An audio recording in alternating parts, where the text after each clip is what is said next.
Et on commence par un événement majeur. Non, ça n'est pas de la politique internationale, c'est l'arrivée prochaine de Saint-Nicolas. Ah bah oui, hein, l'effervescence dans tous les magasins où il va et s'approvisionne, Esteban. Oui, tout à fait. Certains enfants commencent déjà à décompter les jours. C'est exactement dans 2 semaines que Saint-Nicolas viendra avec ses mandarines, son spéculoos et ses jouets. Évidemment, toute de bonne occasion est pour recevoir un jouet. Et c'est vrai qu'il faut savoir que le mois de décembre, c'est le mois où les vendeurs de jouets vont réaliser 50% de leur chiffre d'affaires annuel avec à peu près, tenez-vous bien, 250 millions d'euros de chiffre d'affaires juste en Belgique. Oui, C'est d'accord. énorme. C'est énorme. Et simplement dans le monde du jouet, il faut savoir que les ménages gaspillent à peu près, dépensent, pardon.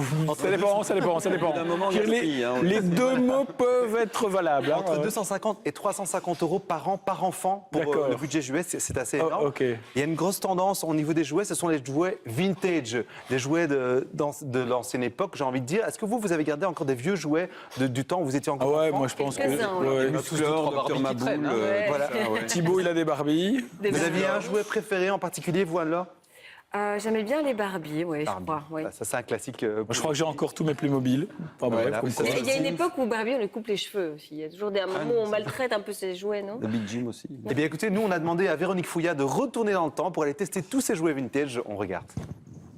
Voici venu le temps des rires et des chants. Dans l'île aux enfants, c'est tous les jours le printemps. C'est le pays joyeux, des enfants heureux, des monstres gentils, oui c'est un paradis. Un paradis perdu, emblématique des années 70, que Richard Blin a patiemment reconstitué. Bienvenue dans mon antre, bienvenue dans mon jardin secret. C'est le lieu le plus privé qui peut exister pour moi. Dans ce showroom, la pièce la plus mythique, la plus médiatique, celle qui a fait commencer toute cette collection que j'ai, c'est Goldorak.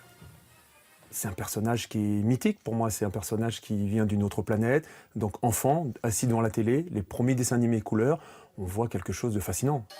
Richard cultive sa nostalgie depuis une quinzaine d'années. Il a accumulé des centaines de pièces vintage dans un lieu tenu secret et chaque génération peut y retrouver ses icônes. Années 60, on va dire, c'est le James Bond. Années 70, ça va être l'arrivée de Goldorak, du manga, de la télé en couleur, Casimir. Années 80-90, quand on passe sur les deux, le manga a dominé. Des trésors qui ont une valeur affective, mais qui ne constituent pas pour autant un bon investissement. Les matériaux se détruisent, le plastique pourrit, le plastique retombe, le tissu ou le papier ou quoi que ce soit ne tient pas dans le temps. Le marché du jouet rétro est un marché de niche et cette petite boutique bruxelloise est bien connue des amateurs. Ici, tous les jouets ont plus de 50 ans, ce sont des originaux, alors forcément l'offre est réduite.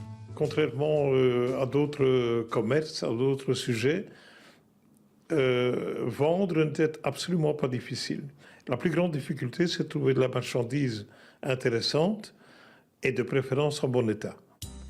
90% de ceux qui franchissent cette porte sont des hommes. Ils ont 3 sujets de prédilection, les figurines, les trains et les petites voitures, des pièces souvent très abordables.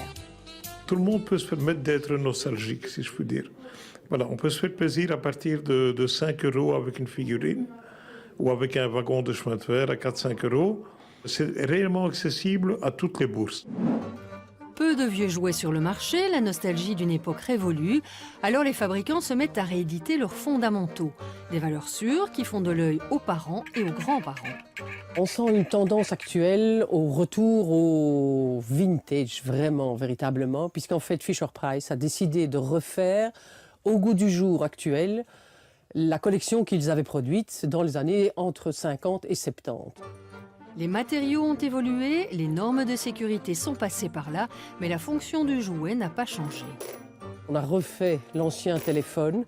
Plus aucun enfant ne sait ce qu'est un téléphone actuellement, alors que c'est un excellent jouet d'activité de fine motricité et qui permet encore aux enfants actuellement de pouvoir s'amuser avec ce petit téléphone.